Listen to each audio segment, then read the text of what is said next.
పండుగ రోజు సాయంత్రం అయితే ఫాస్ట్‌గా రెడీ అయిపోయి వెళ్ళిపోయాము. ఇంక అమ్మవారిని మోస్తున్న వాళ్ళందరికీ కూడా కాళ్ళవి కడిగేసేసి దండం అది పెట్టుకొని బియ్యము, అరటిపళ్ళు వేసేసామనమాట. ఇదైతే మాకు విత్తనాల స్తంభాలు అని చెప్పేసి అంటారు మా side.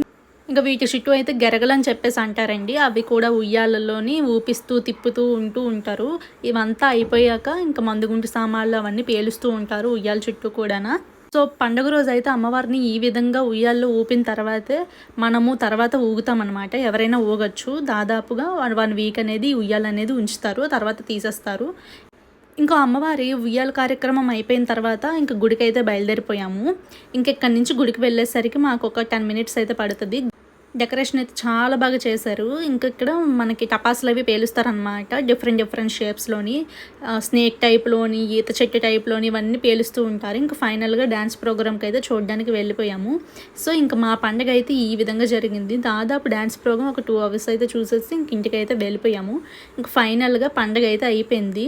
Thank you for watching. Bye bye.